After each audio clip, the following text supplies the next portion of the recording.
Okay, is there still an echo? Hey, let me turn this one off.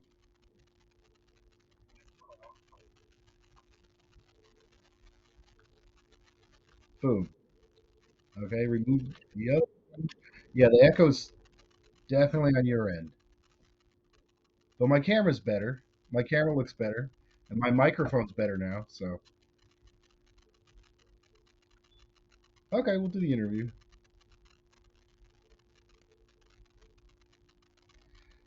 That's a long story, and I'm going to have to pause it slowly with an echo. I think my dad had some like Jesus freak roots, like the 1960s, 70s, long hair, love everybody, peace kind of vibe. But he was like a factory worker and had 6 kids. Well, actually, he did construction, both regular construction and then industrial. Um, and then I was I was I was kind of had similar politics. Then got in the anti-war movement in college. Well, I did counter recruitment to the military as a senior in high school. I refused to play the Star Spangled Banner in in the marching band. I did an internship for counter recruitment high school, and then the second I actually got involved in the anti-war movement. It's run by communists, and they're the most studied, most educated, most prepared. Anybody tells you otherwise is lying to you. If you want to actually get politics done, communists are the way to go. That's it.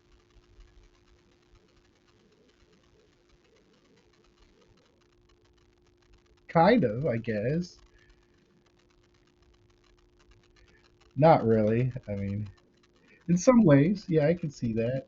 He's gotten worse in his old age. He was cooler when he was younger.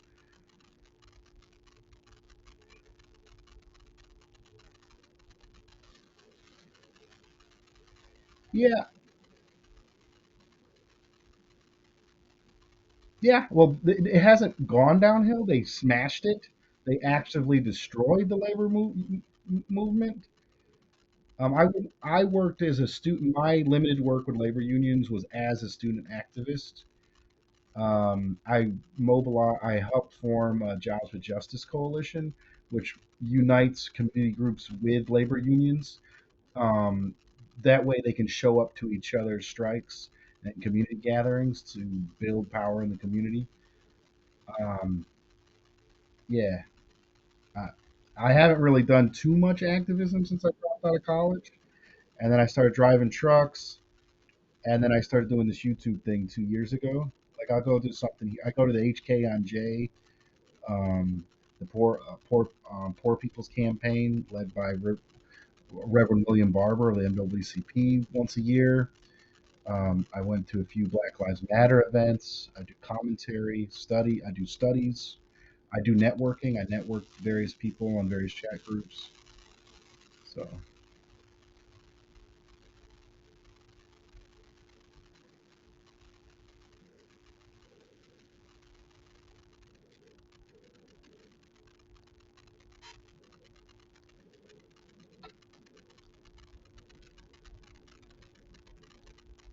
mm,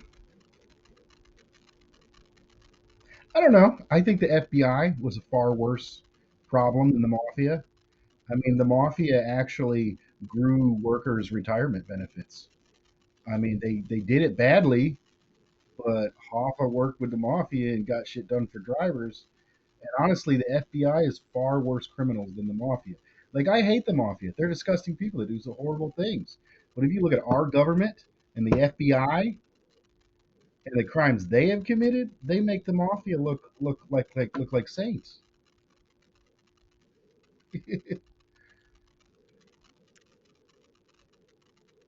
Yeah, yeah. Or they killed Fred Hampton. The FBI gave Martin Luther King's family a settlement when she sued them for role in their death. They just settled out of court. So I don't know what that means, but they're not innocent.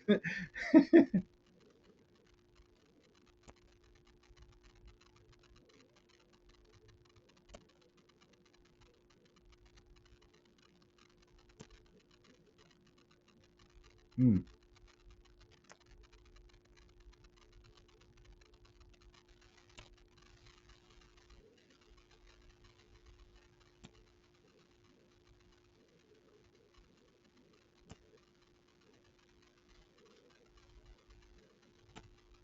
I mean, there was fascists and there was communists and anarchists, and the Soviets were held on the good side, and the U.S. were secretly backing the fascists. And there was actually a group of Americans, both communist and pro democracy alike, or pro just simply small r Republican, as in Republic. They went or they there was actually a division called the Lincoln Brigade in the Civil War, fighting on the side of the communists against the fascists.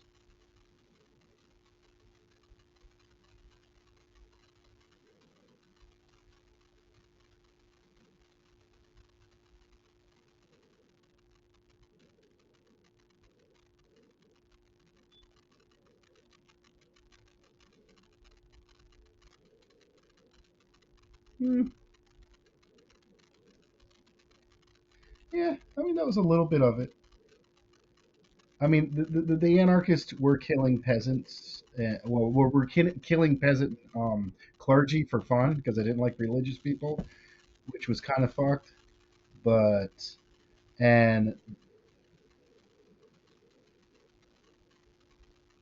yeah, and the commies didn't trust the anarchists, but it wasn't that really caused them to lose. Franco was just too strong.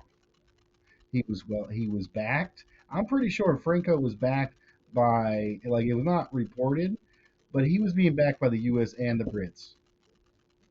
There was active sabotage. It wasn't that there was horrible problems with the left. It was the right was too strong. Uh, yeah, yeah.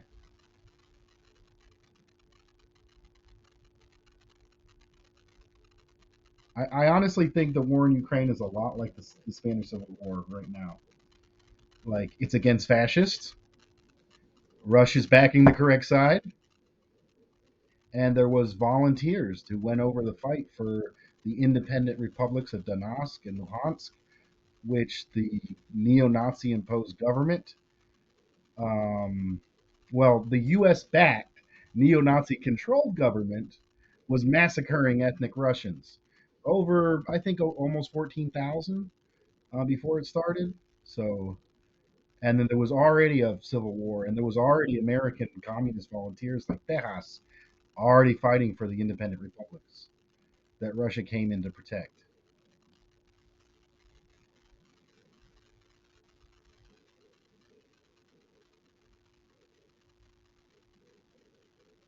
Yes. Yeah, he played a president and then became the president. Kind of like Reagan. Yeah. No, he didn't play a president. He played a cowboy, but he was an actor too.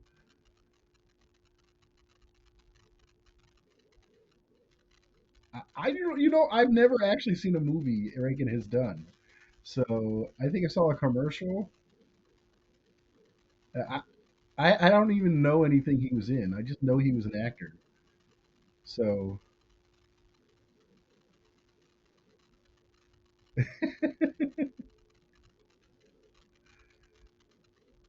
I got you. Yeah. I mean, he wasn't even John Wayne. He wasn't there. It's like, uh,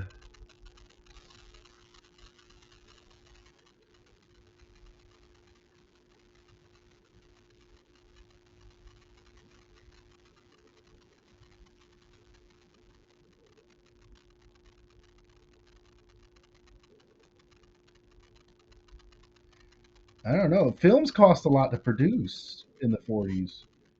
It's interesting. So there wasn't a lot of it was Hollywood or nothing.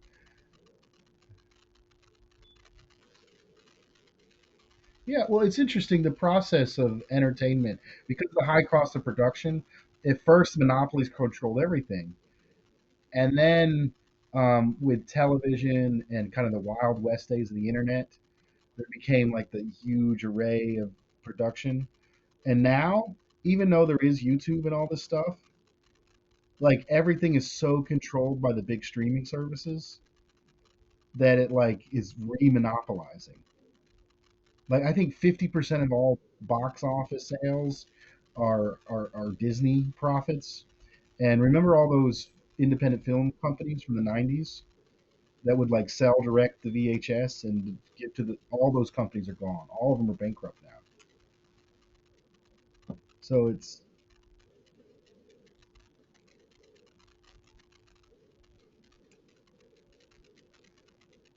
I didn't even know that. I know YouTube's owned by Google, which is owned by the Alphabet Corporation. I didn't know Disney was involved with the Alphabet Corporation. They might have a stake in it. I'm not sure.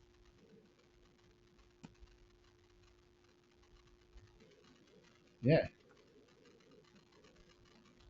theme parks. Yeah,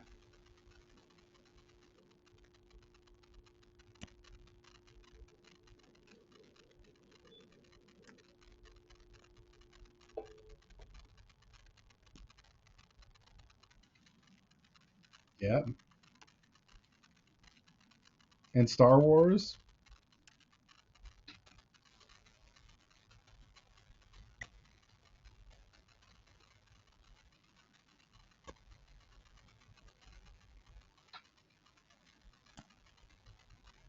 What? Who was Warner Bros? Warner Brother was within with they were bought by a telecommunication company. I don't remember, but like all these logos are owned by a few banks essentially. Monopoly. That's Marxist. Well, Leninists say monopoly capitalism.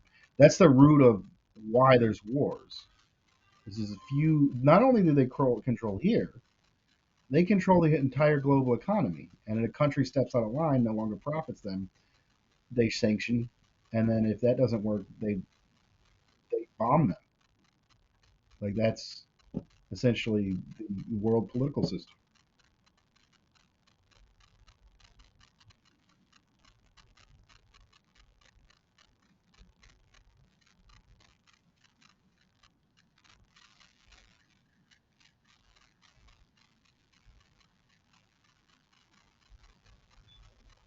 Yeah, Robert Wright's an interesting dude. I think he was a former either labor economic advisor to the Obama administration, but he's actually really progressive for being anywhere near the Democrats, which are another imperialist party, the other imperialist party. But honestly, some of his content that he creates is pretty progressive, and I've actually reposted some of his stuff.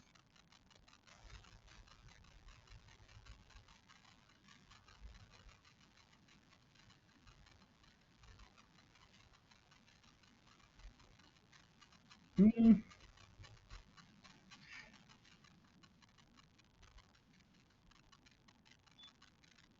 I would say that it's a myth that a family business can go to monopoly stage without actively assisting or profiting the ruling class in some way.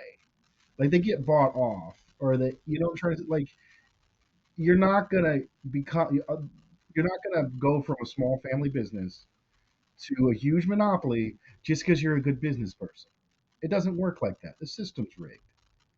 These are companies that were essentially, oh, they're doing something good, that's useful. State Department comes in, well, you got to do this, you got to do that. If you do this, you're going to grow. You have to fulfill this purpose, you got to promote these wars, you got to, and then they're let into the larger circle.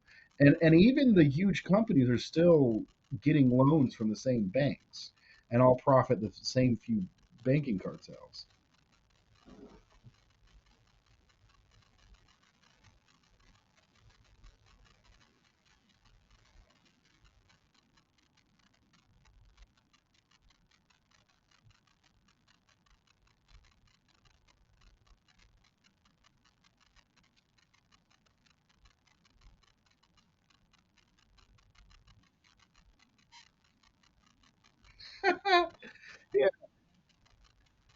Yeah, she. I think she's direct family within the banking class, finance class. Yeah, yeah. That's well. Actually, Hilton's poor compared to the really rich people.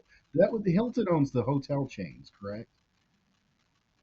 So even she's poor in comparison to the super rich. But yeah, yeah, yeah. But I think you're right. American meritocracy is a myth,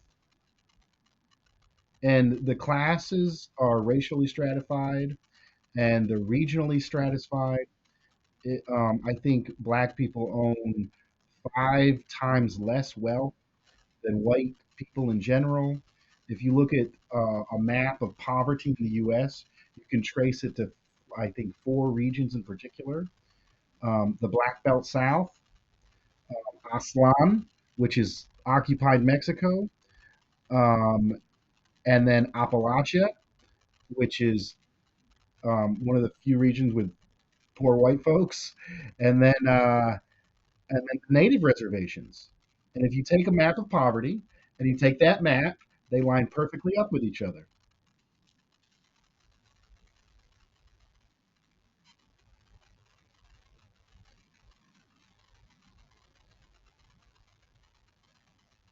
And you also got the urban. You have to look at the various urban um, communities as well as the different regions.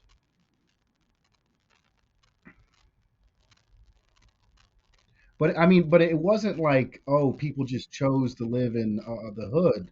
I mean, people escaped the horrible conditions in the South, or they escaped other countries where the U.S. fucked up shit there, and then they were put into segregated neighborhoods in cities, and then kept in those places to be exploited, to have their labor exploited, and then the police force acts as an occupying army. So yeah, that's the U.S. for you. I mean, it's not Disney. They're lying to you. They lied to you in school. Your politicians lied to you, and probably people you love repeated some of them lies. That's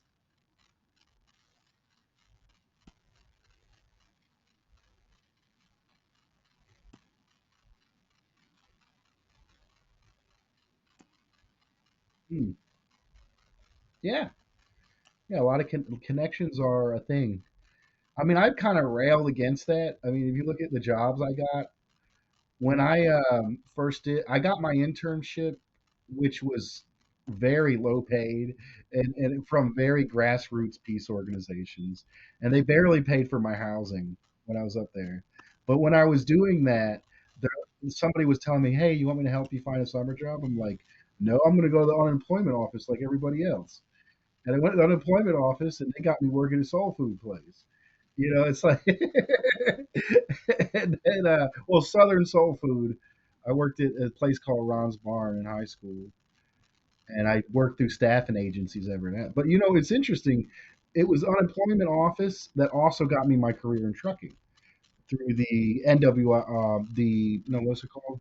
The Workforce Investment Act, which was a reform of welfare that Clinton did. When Clinton basically took money from starving people because of racists and conservatives. He said, "Well, we got to do something to make up for that." He made a jobs program which gave people technical training, and one of those is truck driving, and that's one of the programs I took advantage of and became a truck driver with. They paid the school, they paid the hotel, and I've been doing this almost 10 years now.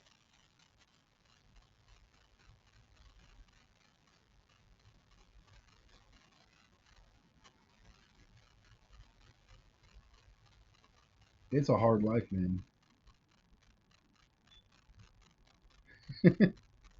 I mean, you're talking when you're over the road, you got a 14-hour clock. You can load on and off the clock, so 14 to 16-hour days.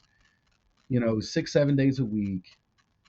And when you're long haul by yourself, maybe you get home every 2 3 weeks, maybe once a week, a month.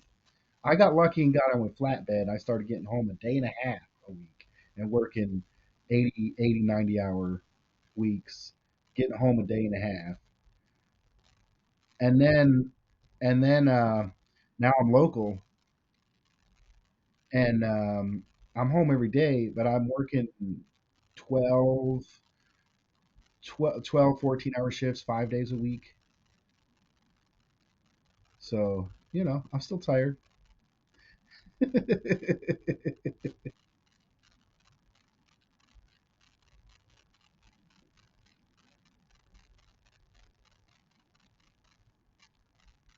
Huh. Interesting.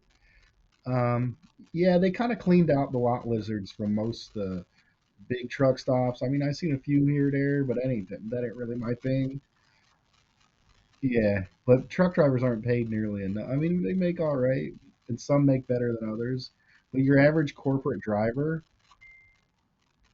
maybe, maybe, maybe he's taking home 50, 60, 70 at most, and working 80, 90, 100 hour weeks. You work two and a half jobs and get one and a half jobs pay.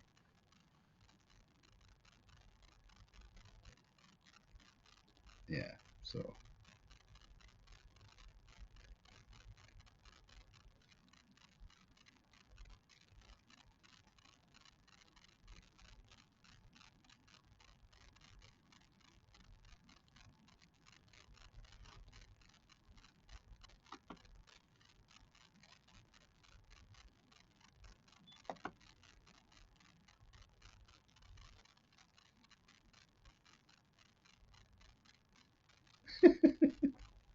I don't know. Some of these older, more socially conservative social aspects came from societies with more poverty and less. It was almost like the people in power needed to regulate because they had a weaker system, like in feudalism.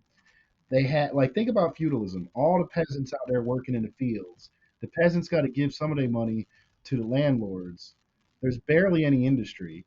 I mean, the peasant off his labor can barely feed himself, and then he got to feed the natives on top of that. So if they don't have the perfect little family structure, you know what I'm trying to say, and they're all working together and trying to survive, then the whole system falls apart. So when capitalism came into being, they're like, holy shit, we can pick where we want to work at. We're not owned by this guy. There's manufactured goods. There's information available. Maybe we don't need these very rigid social structures anymore.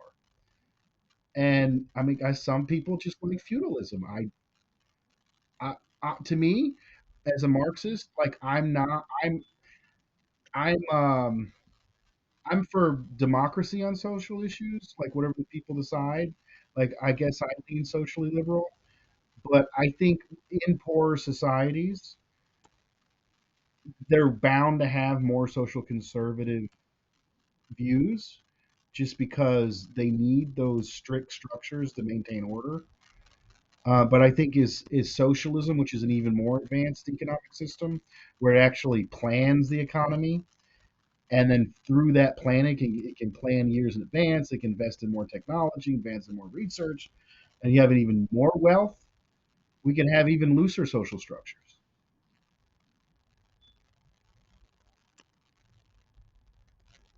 I mean, that's a social issues in Marxism 101.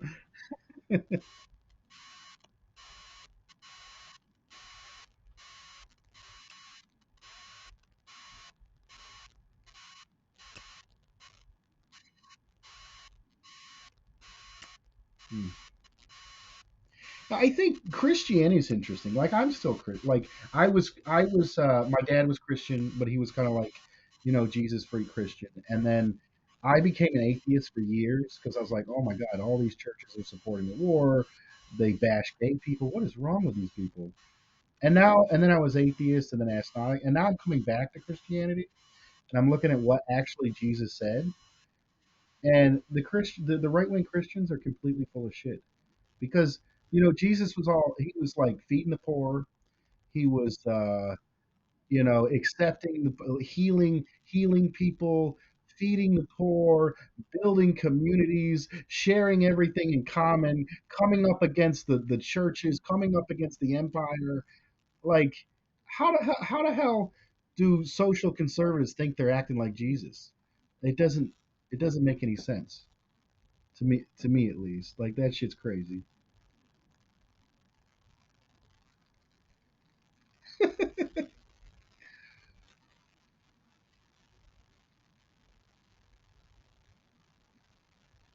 Yeah, yeah, it was interesting.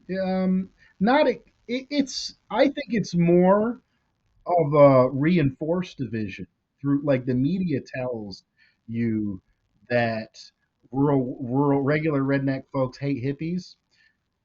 But if you look at, I mean, who's the most popular person in country music? It's Willie Nelson. Willie Nelson is a hippie. You know what I'm trying to say? There's whole songs about hippies and rednecks hanging out together and enjoying different music and drugs and such. Like a lot of this, the Fox News, the right wing conservative and social bullshit, the right wing churches, a lot of this shit is astroturf with big money. A lot of people ain't even like that.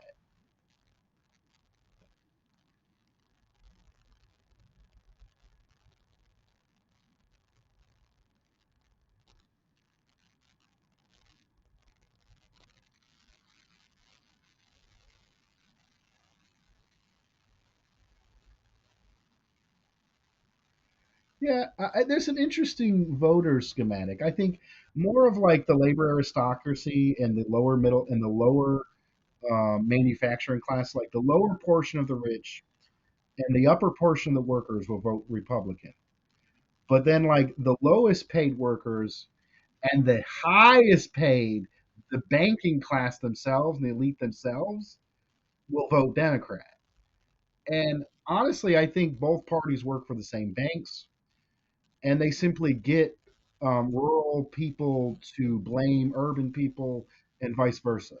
They just get the country divided against groups that have more in common with each other with themselves than the people that both the parties are owned by.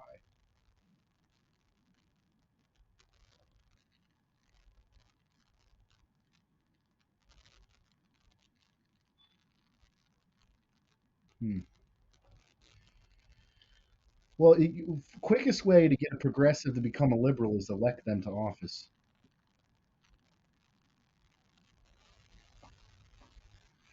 It goes right out the door immediately to get any power. They have a meeting with them. Like if you become president, you become senator, they say, "Hey, you're going to do this, or you're gone." I mean, it's not exactly like that, but it kind of is. Yeah.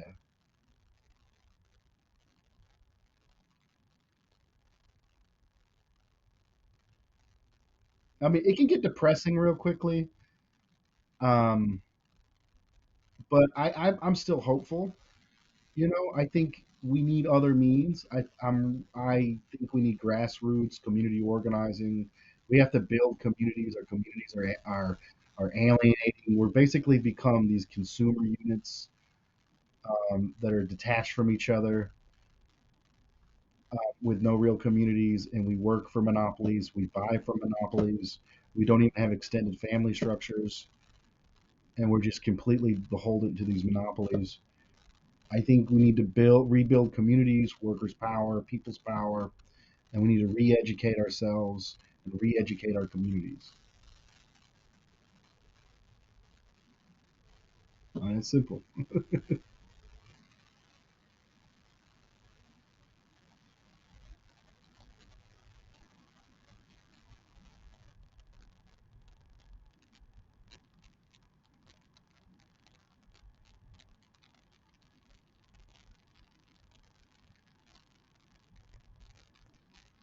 Yeah, yeah. I think there was the height of the U.S. labor aristocracy was 1968, and black and brown workers were largely kept out of that. But some folks did have it better, back then, and there was still poor folks back then. But yeah, you could like school was like almost nothing. You could like have a normal factory job, buy a house, own a car, send your kids to school. But I think there's a few different things. The U.S. was the lead imperialist after World War II.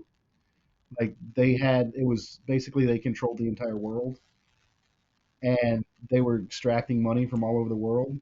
So they built a labor aristocracy that was loyal to their empire. Why they mass murdered the Koreans, mass murdered the people in Vietnam, kept Latin American poverty, kept Africa destroyed. Like they basically bought the workers' loyalty. And then is like China started rising up, Russia started rising up, and they're like, hey man, we're gonna give better deals to the Africans and Latin Americans that you've been fucking over. And then the U.S. starts losing their profits, and they're like, oh no, we're losing profits. And then, oh shit, them workers can't have a labor aristocracy no more. We're taking that shit back right now. And they destroyed the labor movement. I mean, the buying power of workers has gone significantly down since '68, and it escalated with Reagan, and then basically Bill Clinton took up the Reagan policies. Obama continued the Reagan policies.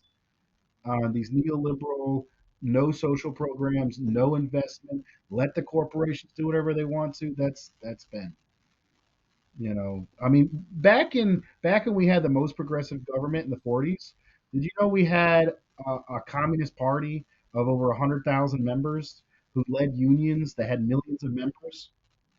Like we had workers' power, and we told the government what to do, and the U.S. was competing with the Soviet Union. So there's also that. So not only did the imperialists have the money, but the communists were pressuring them to give the money, so they were forced to buy it off. But then they destroyed they destroyed they destroyed the Communist Party with McCarthy era.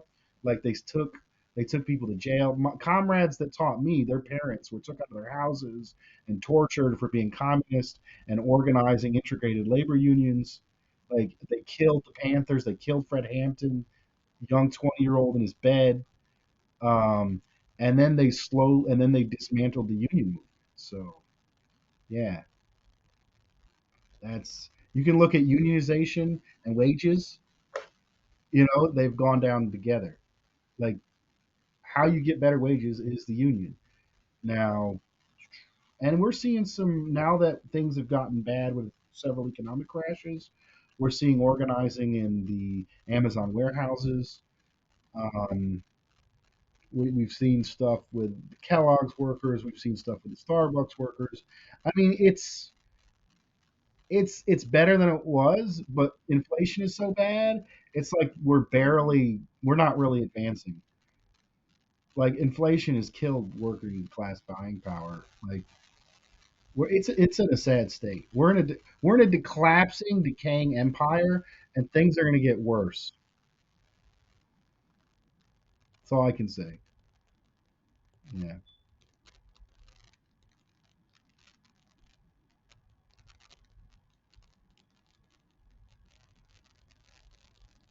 Say again.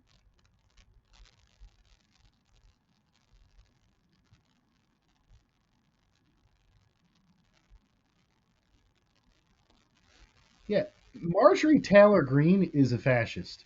I'm just gonna be honest with you. That woman is crazy. She's absolutely insane. Um, she's really she's also very racist. Um, it's like they're kind of like the Republican version of the sheepdogs. You know how the AOC and them will say some shit for progressives, but then they do whatever the uppity Democrats want. Well, they're like the right wing versions of where they say shit that gets the racists and the reactionaries all wound up to get them to keep supporting the Republicans, which are being paid by the same banks as the Democrats. So it's like, but if those people were actually, I mean, Trump did get power, but I mean, they don't really need fascism right now. Like, it's going good for them. Like, fascism is what they do when the banking class is on the verge of losing power. and there's a real communist movement to challenge them or other forces. They're like, holy shit, no more rights for anybody. The military's taken over, and find some people to kill and hate each other. And we're just going to kill them off, and it's going to temporarily stabilize the economy until we can figure out what's going on. That's fascism.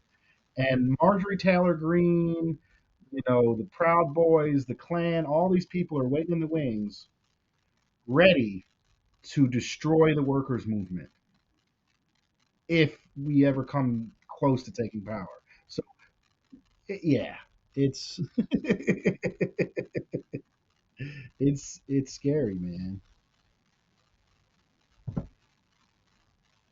Yeah, I honestly like a lot of people are like you listen to a lot of anarchists and hippies, and they're like, oh, we need to build, our own economies and grow our own food, and like and a lot of the right wingers are, oh, we need to arm ourselves. And like I'm sitting here looking at like you think what you can buy as a civilian is going to go against the U.S. military, and then I'm thinking some of these anarchists and some of these preppers. You think someone's going to spend all fucking week to grow tomatoes on a small plot of land when they can work a minimum wage job and buy the same tomatoes with less labor? That shit don't work. These are fucking pipe dreams. What the fuck? You're gonna have to get at least a larger size collective, but you know what the thing is? The power isn't from the guns. It's not from gardening from yourself. The power is in the people. You can organize the people and get enough people to form independent systems to that can become the ruling class when this system falls. Then we won't live in the Middle Ages for fucking 100 years when this empire collapses, which is still a realm of possibility. But the power is in the people. We gotta get the people together. We gotta get people working together, mutual aid networks, like reaching out to each other, talking to each other. Yeah, I think that's it.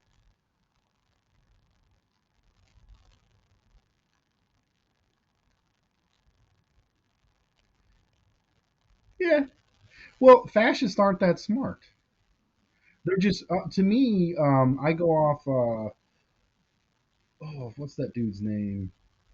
I'm drawing Dimitrov, which was the lead anti-fascist who put a Nazi kangaroo court to shame. He basically said fascists don't have a political ideology. Like they'll say whatever the fuck they do want to say. They're basically pawns and tools to carry out destruction on behalf of the ruling class, so the ruling class can maintain power. So they're basically violent, dumb thugs. That's what fascists.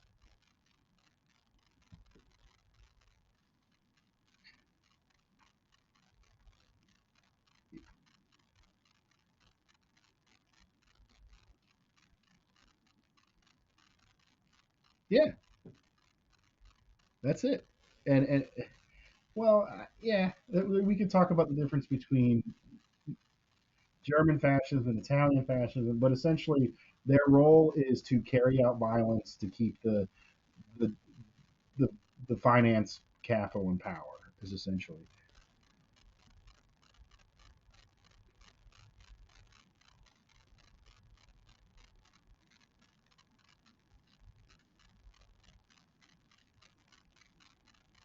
Yep, that's it.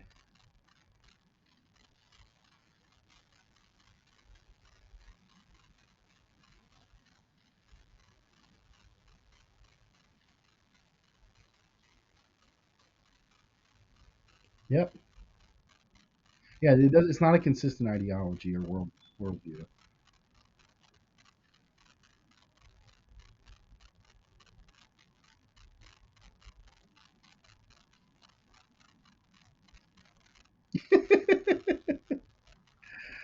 Well, I mean, you ain't got to be a genius to be on the right side and use socialism either. I mean, you can take very basic things. Um, I think just to start to be a socialist, Just don't hate anybody. That's a good start. Like, don't look down on other people. Don't identify with like negative tropes. I think a big problem for folks, for mostly white folks, but folks in general, is they identify with the American ruling class as we. Like, oh, we invaded them people, or we're the best, or we got the biggest military. We ain't got shit. We don't own shit. We don't have shit. They got that, and we don't have anything. You know, when you stop doing that and you start to say, well, who else ain't got nothing? This is my country. These are the people. My people are the other workers. It's not the ruling class here. The ruling class here is fucking all us over and all the other people around the world. And when you start to understand that, then you'll have a socialist understanding. Like, that's it. That's basically the outlook.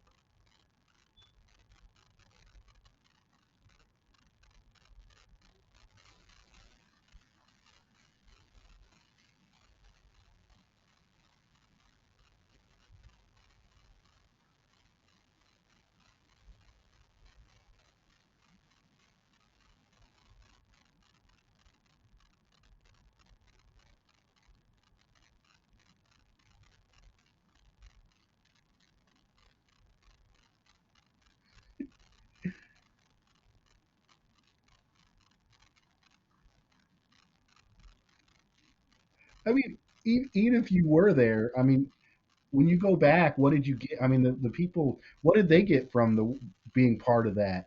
PTSD, a horrible healthcare.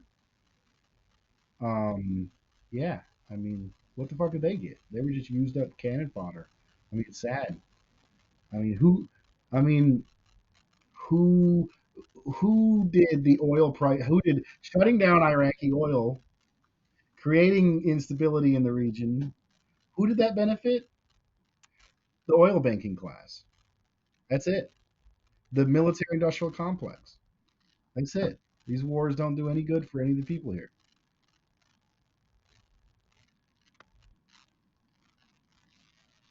Mm. Yeah. All right, we've been going on a while.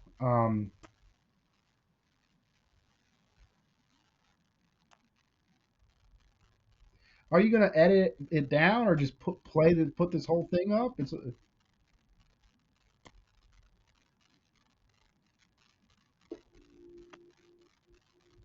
All right. Sounds good. It was really nice meeting you, man. I'm really sorry about the technical delays. Um, yeah, I'd like to learn more about you, and maybe even though you're not into politics, um, you seem progressive in a lot of ways. I'd like to know more about your story. Maybe have you on my show. Just maybe I could have more cultural stuff on my show and less political stuff. You know, that'd be cool. All right. Have a good night. All right. Bye.